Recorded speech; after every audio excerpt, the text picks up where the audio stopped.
पूर्व राज्य मंत्री राजा भाई चौहान उन सभी आग्रह की मंच पर आए। श्रीमती ममता देवी जी सदस्य जिला पंचायत चमोली वे उन सभी निवेदन वो मंच पर आए। राजा चौहान जी, शांतिलाल जी किसान कांग्रेस कमेटी सचिव आप मंच पर आए। श्री मनोज कुमार जी बूथ अध्यक्ष उत्तर, श्रीमान कमलेश गैरोला जी पूर्व। जब भी आया हूँ आप सब लोगों ने बहुत ही गर्मजोशी के साथ स्वागत और आज भी आप लोगों ने फूलों के गुलदस्ते लेकर तालियां बजाकर मेरा स्वागत किया है। लेकिन मैं इस सच्चाई को भी जानता हूँ कि भारत की परंपरा है और शिष्टाचार का तकाजा है। स्वागत, अभिनंदन ये कभी एक तरफा नहीं होना चाहिए। इसलिए मैं भी अपनी तरफ से शीश झुकाकर आप सभी बहनों भाइयों का हार्दिक अभिनंदन करता हूँ। आप सभी का स्वागत है। यह उत्तराखंड को देवभूमि के रूप में भारत में ही नहीं बल्कि दुनिया के दूसरे देशों में जहाँ पर भारतवासी रहते हैं वो लोग भी मानते हैं। बंगाल से लेकर कुमायूं तक उत्तराखंड के कण कण को देवताओं का आशीर्वाद मेरे बहन भाइयों का। यही मैं कहूँ कि उत्तराखंड की धरती या आध्यात्मिक भूमि है, अध्यात्म की धरती, तो यह कहना भी अतिशयोक्तिपूर्ण नहीं हो। यहाँ तक कि भारत की सीमाओं को सुरक्षित करने में अहम योगदान देने का काम यदि कोई राज्य करता है तो उत्तराखंड राज्य का। अपनी जिंदगी हथेली पर लेकर भारत की सीमाओं की रक्षा करना यह कोई आसान खेल नहीं है। यह काम छोटे मन के लोग नहीं कर सकते, यह काम बड़े मन के ही लोग कर सकते। और मैं यह मानता हूँ छोटे मन का व्यक्ति कभी आध्यात्मिक भी नहीं हो सकता है, जो बड़े मन का होता है वही आध्यात्मिक भी हो सकता है। इसीलिए मैं समझता हूँ कि इस आध्यात्मिक धरती से बड़ी संख्या में लोग सेना में भर्ती होते हैं। सेना के प्रति हमारे प्रधानमंत्री के मन में कितना बड़ा सम्मान है, यह उत्तराखंड के लोगों को कम से कम बताने की कोई आवश्यकता नहीं है।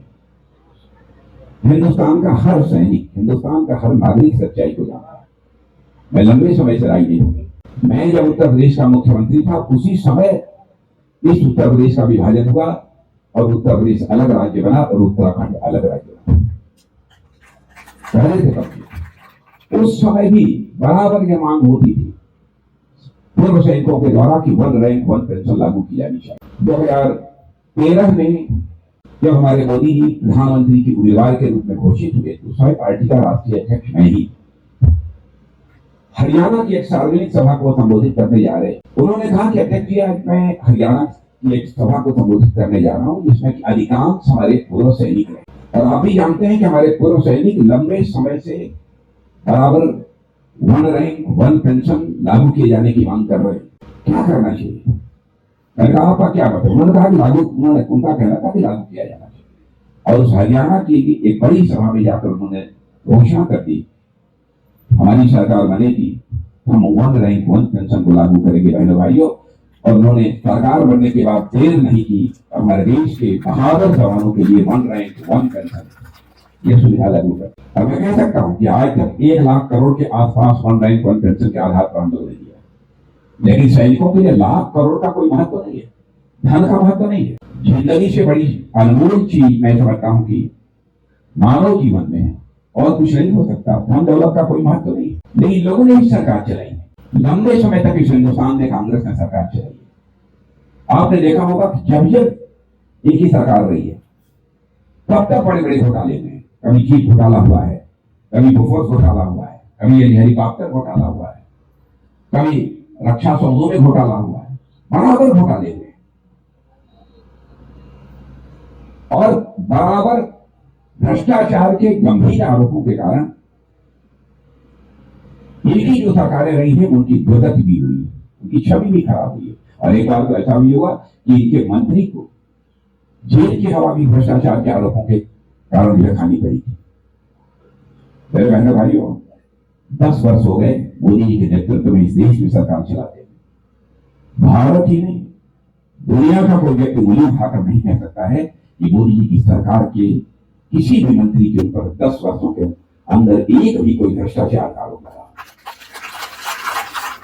एक भी भ्रष्टाचार का आरोप लगाने की हिम्मत कोई नहीं करता। मैं आपको याद दिलाना चाहता हूं, मैं किसी प्रधानमंत्री की आलोचना नहीं करता, चाहे वो कांग्रेस का हो चाहे किसी राजनीतिक पार्टी का, क्योंकि मैं मानता हूं कि प्रधानमंत्री ये व्यक्ति नहीं होता है, ये संस्था होता है। एक बार राजीव गांधी जी ने बड़ी ईमानदारी के साथ ये स्वीकार किया कि मैं क्या करूं, मैं दिल्ली से 100 पैसा भेजता हूं खजाने से, लेकिन लोगों के पास पहुंचते पहुंचते बामुश्किल 14 पैसा पहुंचता, 86 पैसा यह भ्रष्टाचार की भेंट चढ़ जाता। किसी ने इस चुनौती को स्वीकार नहीं किया। हम लोगों की सरकार बनी तो पहली मीटिंग हुई थी मेरे बहनों भाइयों, भारत के गृह मंत्री के नाते प्रधानमंत्री जी के साथ स्वयं भी मैं मौजूद था, अधिकारियों की बैठक ले रहे थे। वो कह रहे थे कि सभी के जनधन खाते खोले जाने चाहिए, जितने भी भारत के नागरिक हैं सबके जनधन खाते खोले जाने चाहिए। मैं ईमानदारी से स्वीकार करता हूं कि मेरी भी समझ में नहीं आया कि प्रधानमंत्री जी सारे देशवासियों के खाते क्यों खुलवा रहे हैं, जीरो बैलेंस अकाउंट खोल दिया जाए। तो मैंने सीधे बगल में ही बैठा था, तो मैंने सीधे काम में पूछा कि इसका उद्देश्य, तो उन्होंने कहा कि मीटिंग समाप्त हो जाने के बाद बताएंगे। और रहना भाइयों, जनधन खाते खुल जाने का परिणाम क्या हुआ? तो आज ये दिल्ली के बैंकों से 100 पैसा चलता है, तो 100 का 100 पैसा आपकी जेब में पहुंचता है, एक पैसा भी भ्रष्टाचार की भेंट नहीं चढ़ेगा। भ्रष्टाचार को समाप्त करना है तो भ्रष्टाचार भाषण देकर नहीं समाप्त किया जा सकता। भ्रष्टाचार को समाप्त करना है तो सिस्टम में बदलाव लाना पड़ेगा, व्यवस्था में बदलाव लानी पड़ेगी, तब जाकर भ्रष्टाचार समाप्त हो सकता है। भारत की सीमाओं की सुरक्षा का जहां तक प्रश्न है, मैं यकीन दिलाना चाहता हूं उत्तराखंड वासियों को, देशवासियों की बहनों भाइयों, भारत अब कमजोर भारत नहीं रहा। भारत अब दुनिया का ताकतवर देश बन चुका है मेरे बहनों भाइयों, भारत दुनिया का ताकतवर देश बन चुका है। वैसे तो भारत की धरती वह धरती है जो वसुधैव कुटुंबकम का संदेश देती है। भारत की सीमा में ही नहीं, विश्व की धरा पर रहने वाले लोगों को अपने परिवार का सदस्य यदि कोई देश मानता है, हमारा और आपका देश केवल यह भारत मानता है। हम अपने पड़ोसी देशों के साथ भी अच्छे रिश्ते बनाकर रखना चाहते हैं, लेकिन यदि हमारे साथ किसी ने नापाक हरकत करने की कोशिश की, स्वाभाविक रूप से वह जवाब देना ये हमारा धर्म है और इस धर्म का हम निर्वाह करेंगे। मैं आप लोग रक्षा मंत्री होने के नाते यकीन दिलाना चाहता हूं, जहां तक उत्तराखंड राज्य के विकास का प्रश्न है, उसे अच्छी तरह आप लोग जानते हैं किस तरीके से यहाँ पर रोड का निर्माण हुआ है, किस तरीके से एयरपोर्ट बने हैं, किस तरीके से यहाँ पर हेलीपैड बने हैं। यह सारी चीजें आपकी जानकारी में है। मुझे जानकारी है इस उत्तराखंड के बारे में 2019 तक, विशेष रूप से गढ़वाल के बारे में 100 में ऐसे बामुश्किल 9-10 परिवार हुआ करते थे जिनके घरों में नल के माध्यम से शायद जल पहुंच जाता था। लेकिन आज जो मुझे जानकारी में विश्वास के साथ कह सकता हूं, कम से कम 100 में 90 लोगों के घरों में नल के माध्यम से जल पहुंच रहा है। माताएं बहनें दूर दराज से घड़े के ऊपर घड़ा, पानी से भरा हुआ लेकर अपने घरों में आती थी और पानी की जो आवश्यकता को वह पूरा करती थी। उस संकट से भी किसी ने निजात दिलाई है तो हमारे प्रधानमंत्री ने दिलाई है। प्रधानमंत्री की सारी उपलब्धियों की मैं चर्चा करूंगा तो मैं केवल इसी पर भाषण करता रह जाऊंगा। किस तरीके से विभिन्न हमारी यमुनोत्री, केदारनाथ, हेमकुंड साहिब में भी रोप बनने के कारण किस प्रकार की हम सबको सुविधा हो गई, उसकी भी आपको जानकारी है। केदारनाथ, बद्रीनाथ, गंगोत्री और यमुनोत्री के चारों धाम ये किस तरीके से लगभग 990 किलोमीटर के हाईवे से जोड़ दिए गए। हमारे इस प्रकार की मौलिक सोच मैं दावे के साथ कह सकता हूं कि भारत में किसी नेता की नहीं है। यदि किसी नेता की है तो हमारे और आपके प्रधानमंत्री मोदी जी की है। मेरे भाई, और भारतीय जनता पार्टी की सबसे बड़ी विशेषता, और मैं कहना चाहूंगा प्रेस के दोस्तों से भी, हमारी कोई भी बात गलत हो आप निश्चित रूप से अखबारों में लिख दीजिए, क्योंकि मैं राजनीति मैंने जिंदगी में की है तो जनता की आंखों में धूल झोंककर कभी राजनीति नहीं की है। जनता की आंखों में आंख डालकर बराबर मैंने राजनीति की। जनता को गुमराह कभी नहीं करना चाहिए। भारतीय जनता पार्टी हिंदुस्तान की एक ऐसी राजनीतिक पार्टी है, उसका चरित्र है, जो कहती है वह करती है। मैं ये नहीं कहता हूं हमारे किसी कार्यकर्ता ने कह दिया तो आपने मान लिया कि भारतीय जनता पार्टी ने। चुनाव होता है, घोषणा पत्र तैयार करते हैं, नेतृत्व मिल बैठकर उसका विचार करता है, तब घोषणा पत्र तैयार होता है। पूरी सावधानी हम लोग रखते हैं कि घोषणा पत्र में जो भी कहा जाए अक्षरशः उसका पालन किया जाना चाहिए। चाहे 2014 का घोषणा पत्र रहा हो, 19 का घोषणा पत्र रहा हो, मैं तो उसके पहले भी याद दिलाना चाहता हूं, भारतीय जनता पार्टी का कोई भी घोषणा पत्र रहा हो, हमें यदि अवसर मिला है तो हमने उसे पूरा किया।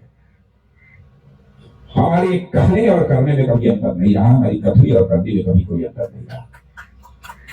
और मैं कहना चाहता हूं, कांग्रेस जैसी राजनीतिक पार्टियों ने लगातार 50-55 वर्षों तक इस हिंदुस्तान की जनता को कर के आश्वासन दिए, और मैं समझता हूं कि आंशिक रूप से भी अपने वादों को पूरा कर दिया होता तो हमारा यह भारत एक दुनिया का ताकतवर देश बन गया।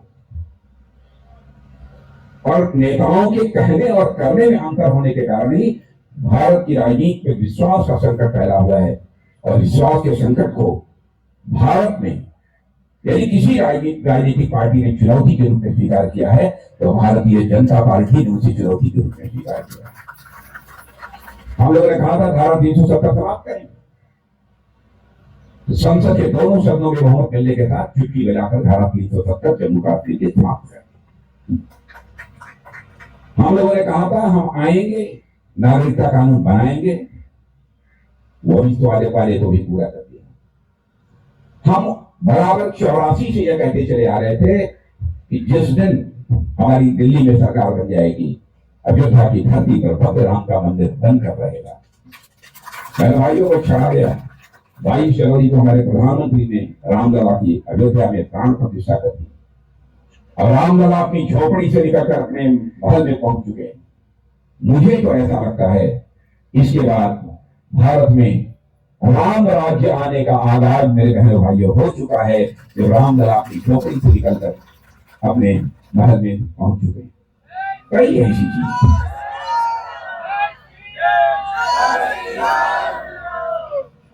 यानी जो भी हम लोगों ने कहा है उसका अक्षरशः पालन किया है। और इस सच्चाई को भी कोई नकार नहीं सकता है कि जब से मोदी जी भारत के प्रधानमंत्री बने, अंतर्राष्ट्रीय जगत में भारत की प्रतिष्ठा बढ़ी है, भारत का कद बढ़ा है। इस सरकार के बनने के पहले भी मुझे विदेशों में जाने का अवसर मिला है, कई मंचों पर मुझे बोलने का अवसर मिला। पहले भारत अंतर्राष्ट्रीय मंचों पर कुछ बोलता था तो भारत की बातों को जिस गंभीरता पूर्वक लिया जाना चाहिए, भारत की बातों को जो गंभीरता पूर्वक नहीं लेते थे। लेकिन आज यदि अंतर्राष्ट्रीय मंचों पर भारत कुछ बोलता है तो मेरे बहनों भाइयों, सारी दुनिया कान खोलकर सुनती है कि भारत बोल क्या रहा है। यह भारत की हैसियत सारी दुनिया में।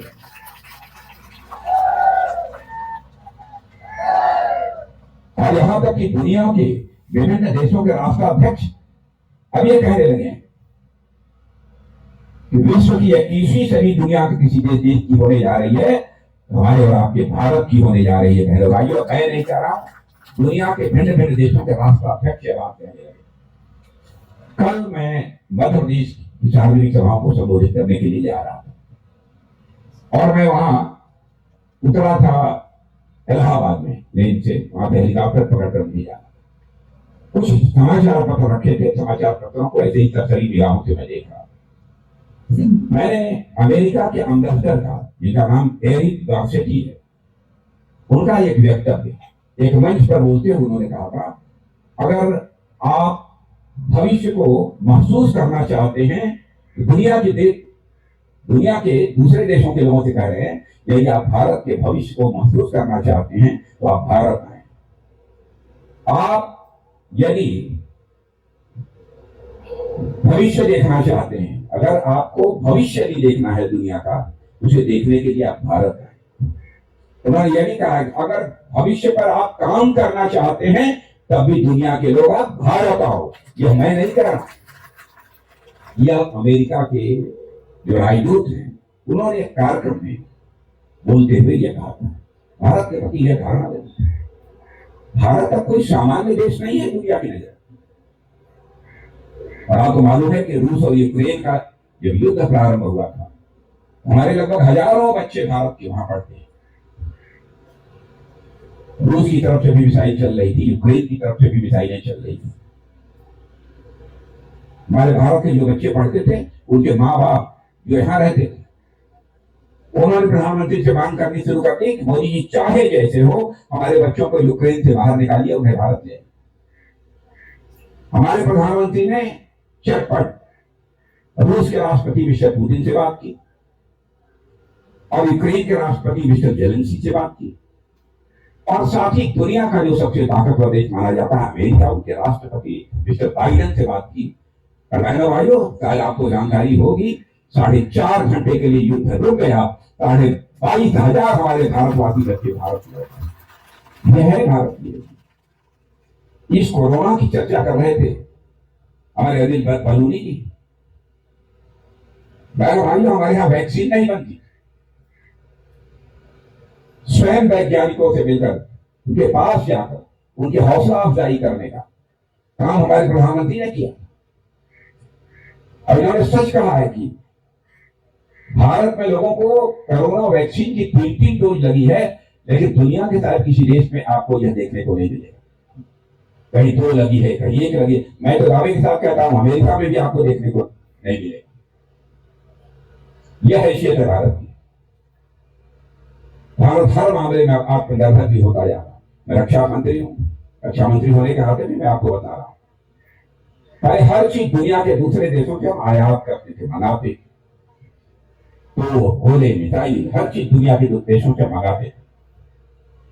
आज भारत बहुत सारे इस प्रकार की चीजें, हथियार, गोले, बारूद, मिसाइल, यह सब भारत की धरती पर बना रहा है और भारतवासियों के हाथों से बना रहा है। पहले हम 600 करोड़ रुपए का केवल एक्सपोर्ट करते थे रक्षा सामग्री का। और भाइयों, आपको जानकर खुशी होगी 7 साल के अंदर ही वह करिश्मा हो गया कि हमने 21,000 करोड़ रुपए से ज्यादा का एक्सपोर्ट किया है दुनिया के दूसरे देशों को हो गया है। यह करिश्माई काम में भारत की धरती पर हुआ। और मैं यह भी बताना चाहता हूं, फाइटर प्लेन का इंजन भी 1 साल के अंदर भारत में बनेगा, भारत की धरती पर बनेगा और भारतवासियों के हाथ में। कांग्रेस का जहां तक सवाल है, कांग्रेस के बारे में आप सभी लोग परिचित हैं। अनिल बलूनी जी ने भी उसकी जानकारी दी, हमारे बहुना जी उन्होंने भी इसके संबंध में जानकारी दी। मुझे ज्यादा कुछ नहीं कहना है, लेकिन कांग्रेस के बारे में तो मुझे लगता है कि 2024 चुनाव हो जाने के कुछ वर्षों के बाद लोग ये पूछेंगे, कांग्रेस का नाम लेंगे, शायद बच्चे कहेंगे कौन कांग्रेस।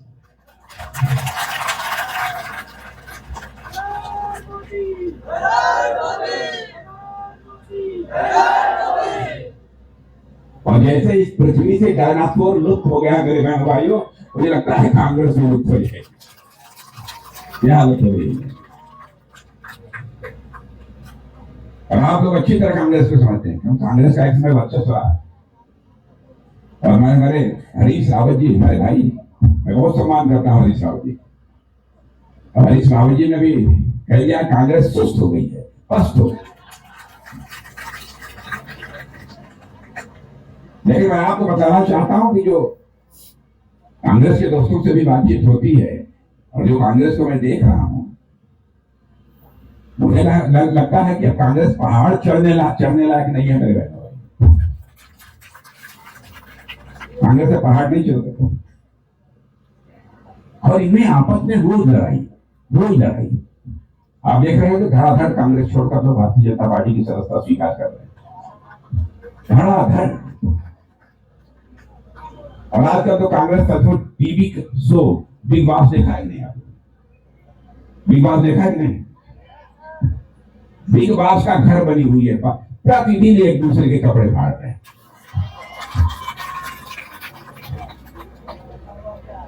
यह हालत है कांग्रेस।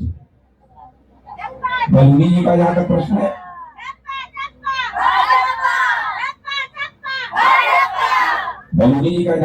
है,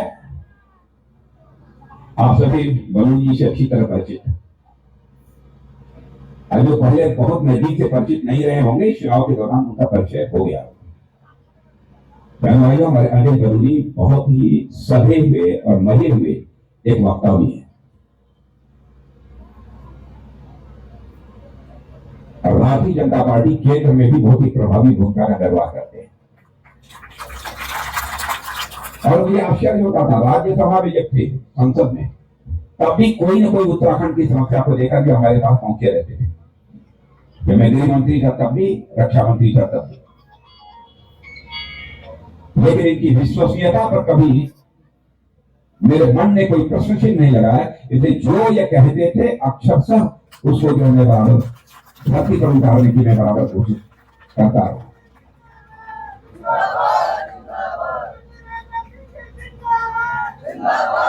और इनके बारे में एक जानकारी मुझे यह भी है, इगास जैसा त्योहार उत्तराखंड का लगभग लुप्त होता जा रहा है। वह इगास का त्योहार जिंदा रहना चाहिए। हर यहाँ पर उत्तराखंड की परंपरा, उत्तराखंड की संस्कृति कि कोई चीज लुप्त नहीं होनी चाहिए, इसकी भी चिंता करते हुए मैंने इसे देखा है। अब भले ही यहाँ पर उत्तराखंड में आकर इगास के बारे में जो कार्यक्रम बड़े बड़े करने चाहिए उन्होंने न किया होगा, लेकिन दिल्ली में उन्होंने कार्यक्रम किया था और उस कार्यक्रम में मुझे भी बुलाया था। उसमें उपराष्ट्रपति भी आए थे, कई मुख्यमंत्री, कई मंत्री भी उसमें आए थे। तो उस समय मैंने पूछा था कि इगास पर्व क्या होता है। भाइयों, सच्चाई है कि मुझे उसकी जानकारी नहीं थी। जो व्यक्ति इतनी समाज की चिंता करे, अपनी संस्कृति की चिंता करे और संस्कारों की चिंता करे, तो मेरे भाइयों, मैं विश्वास के साथ कह रहा हूं कि आप समझ लीजिए कि आपके दुख और तकलीफ के प्रति वह कितना संवेदनशील होगा, इसकी आप सही कल्पना कर सकते हैं। इसलिए मैं आप सभी लोगों से अपील कर रहा हूं कि आप लोग अनिल बलूनी जी को भारी मतों से विजय दिलाकर भारत की संसद में भेजिए। राज्यसभा में थे तभी आपकी चिंता करते थे, और लोकसभा में जाएंगे तो स्वाभाविक रूप से इनकी जिम्मेदारी बढ़ जाती है और वह बखूबी अपनी जिम्मेदारी का निर्वाह करेंगे। तीरथ सिंह जी रावत, भाइयों, मुझे तो बेहद कभी आश्चर्य होता है, उत्तराखंड के लोग कितने बड़े मन के हैं। मैं भी तीरथ सिंह जी रावत से बात कर रहा था। तीरथ सिंह जी रावत कह रहे, भाई साहब, अनिल बलूनी भारी मतों से, रिकॉर्ड मतों से चुनाव जीत कर जा रहा है।